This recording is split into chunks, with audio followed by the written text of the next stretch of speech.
TV7 Israel News is made possible thanks to your generous donations.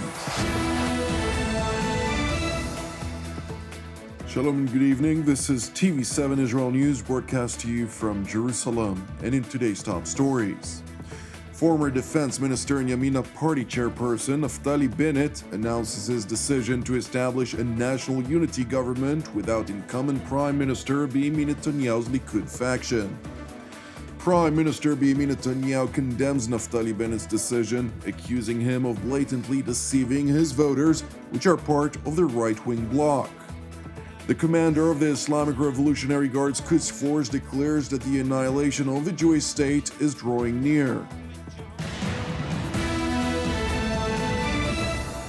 Jerusalem's political limbo is seemingly nearing its end after former Defense Minister Yamina Party chairperson Naftali Bennett made a dramatic announcement in which he committed to the establishment of a national unity government, together with former finance minister and leader of the opposition, the centrist Yesh Atid party chairperson Yair Lapid. In a televised address to the nation, Bennett initially sought to justify his decision-making by highlighting the political conundrum that plagued the country over the course of the past 2.5 years, stressing the government's widely perceived failure to own up to its own responsibilities. Bennett, whose Yamina party is ideologically placed to the right of Benjamin Netanyahu's Likud, after the latter accepted in a 2009 speech at Bar-Ilan University the concept of a two-state solution to the Israel-Palestinian conflict, went on to insist that establishing a preferable right-wing government is simply not feasible. יש מי שמספר לנו שיש ממשלת ימין מעבר לפינה, ורק אנחנו מונעים את הקמתה. זה שקר מוחלט. אין ממשלת ימין. כבר 4 מערכות בחירות ועוד חודשיים הוכיחו לכולנו שפשוט אין ממשלת ימין בראשות נתניהו. זה או בחירות חמישיות או ממשלת אחדות. שלא יספרו לכם סיפורים. The former Israeli defense minister, who served in the senior post under Netanyahu's premiership, went on to accuse his former political ally of trying to drive Israel's national bloc into his own personal Masada, in reference to the ancient battle of 74 AD between Roman legions and Jewish rebels of the time, who sought to defend a fortified plateau in the Judean desert, which ended in mass suicide by the Jewish defenders before the Romans managed to conquer the strategic plateau. תראו, מר נתניהו כבר לא מנסה להקים ממשלת ימין, כי הוא יודע היטב שאין. הוא רוצה לקחת איתו את המחנה הלאומי כולו, את המדינה כולה, למצדה הפרטית שלו. ברגע מכריע כזה צריך לקחת אחריות. לכן, אני מודיע היום שבכוונתי לפעול בכל כוחי כדי להקים ממשלת אחדות לאומית יחד עם ידידי יאיר לפיד, כדי שבעזרת השם ביחד נחלץ את המדינה מהסחרור ונחזיר את ישראל למסלולה. In light of the ideological divides between Bennett's Yamina and Yair Lapid's Yesh Atid, the former sought to reassure his followers of concerns regarding inevitable points of contention.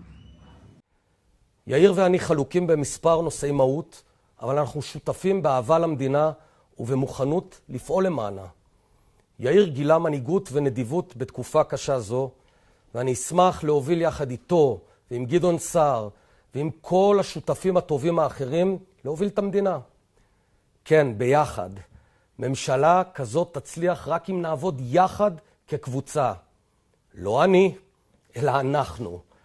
אנחנו נחזיר את האנחנו הזה שהיה הנשק הסודי של ישראל מאז הקמתה. כל המפלגות מוזמנות להיכנס לממשלה. זאת ההחלטה המורכבת ביותר שקיבלתי בחיי, אבל אני שלם איתה. לבסוף, אני מתפלל לקדוש ברוך הוא את תפילת שלמה, ונתת לעבדך לב שומע, לשפוט את עמך, להבין בין טוב לרע. Approximately 30 minutes after Naftali Bennett announced his intention to the general public, Prime Minister Benjamin Netanyahu broadcast a televised announcement of his own in which he lambasted his former ally, accusing him of blatantly deceiving his voters which are part of the right-wing bloc. שמעתי את נפתלי בנט. לצערי הוא שוב מוליך שולל את הציבור. אותם שקרים, אותם סיסמאות חלולות ונבובות על שנאה ופילוג, ממי שנותן את ידו לשנאה ולפילוג. וגם מי שמחולל, אני חייב להגיד, את הונאת המאה. Netanyahu further accused Bennett of going back on his promise not to form any type of government under Lapid, which Netanyahu insists to be a left-wing government. Moreover, the incumbent prime minister urged all right-wing politicians who are set to join a government under both Bennett and Lapid to abandon this path and join an alternative right-wing coalition, which Netanyahu insists remains feasible. אני קורא לחברות ולחברים שנבחרו בקולות הימין. אני קורא לאלה שיש להם מצפון ויש להם דרך. לכו בדרך הזאת. אל תקימו ממשלת שמאל. It is important to explain that while Netanyahu's Likud party won 30 mandates in the last election, Israel's governing system is a parliamentary democracy.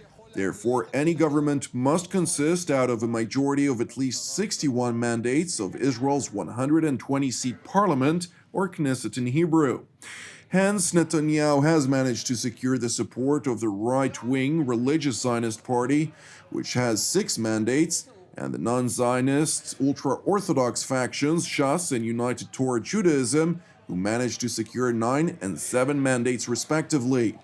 Therefore, even if Bennett's Yamina party would have joined Netanyahu's potential Likud-led coalition, it would remain 2 mandates shy of a necessary majority. In contrast, the so-called National Unity Government is expected to consist of the centrist parties Yesh Atid and Blue and White, which attained 17 and 8 mandates respectively, the right-wing parties Yamina, New Hope, and Israel Beiteinu, with a combined 20 mandates, and the left-wing Labor and Meretz parties, which secured 7 and 6 mandates respectively. And while Netanyahu's intention to secure a necessary majority by means of the United Arab List, which secured 4 mandates, was blocked by the ultra-right religious Zionist party, the Islamist faction is keen on supporting any government that is willing to grant it desirable parliamentary commissions in exchange for a so-called blocking majority, which practically means it would block any attempt to dissolve a minority government. Despite the unprecedented reality in which a government would be formed with the help of an Islamist party in Israel, Netanyahu warned that a unity government that is not under his leadership would threaten Israel's existence. ממשלה כזאת היא סכנה לביטחון ישראל והיא סכנה גם לעתיד המדינה. אם היא חלילה תקום, אני רוצה שתבינו את זה, אם היא קמה. בעוד כמה ימים, בישיבת הקבינט הביטחוני של מדינת ישראל, ישבו להם יחד יאיר לפיד, ניצן הורוביץ, מרב מיכאלי ותמר זנדברג. תחשבו רגע, מה זה יעשה להרתעה הישראלית? איך נראה בעיני אויבינו? מה יגידו באיראן? מה יגידו בעזה? מה יעשו באיראן ובעזה? מה יאמרו במסדרונות הממשל בוושינגטון? Turning to Tehran, where the commander of the Islamic Revolutionary Guards Quds Force, Brigadier General Ismail Ghani, praised the Islamist Hamas and Palestinian Islamic Jihad for raining rockets on Israel's civilian communities, while claiming that the latest round of hostilities indicated the beginning of the end of the State of Israel. در 3 روز اول تقریباً 2 برابر جنگ 22 روزه موشک میزنند توی سرزمین‌های اشغالی. این اقتدار جبهه مقاومت هست و رژیم صهیونیستی فکری بکند برای اون روزی که باید ذلیلانه این خاک رو ترک کند و برادران ما در فلسطین از الان برنامه‌ریزی کردن برای این کار. General Ghani, whose predecessor Qasem Soleimani was assassinated by the United States in January of last year, further called on all Zionists living in Israel to go back to Europe and the United States, as he put it, since the Palestinians, according to the Iranian general, will soon conquer the Jewish state. در این جنگ اثبات شد که فلسطین قهرمان انشاءالله باید در فکر اداره کل فلسطین باشد و رژیم صهیونیستی باید از الان به فکر ترک کردن این سرزمین باشد. توصیه میکنیم به همه صهیونیست ها قبل از اونی که خانه هایی که در اروپا و امریکا و جاهای دیگه فروختین و اومدین توی سرزمین گرانتر از امروز بشود برگردین و خونه هاتون رو بخرین و بازسازی کنین.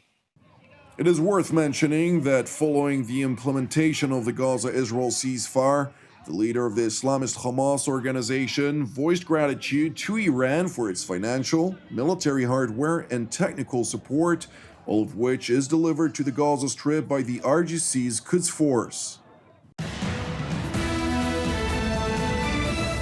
Thank you for watching us. As part of TV7 Israel's prayer initiative, I would like to encourage you today to join me and the team here in Jerusalem to lift up Mexico in prayer for its salvation and peace, alongside prayers for our persecuted brothers and sisters around the world, in addition to our ongoing prayers, of course, for the peace of Jerusalem and the salvation of Israel.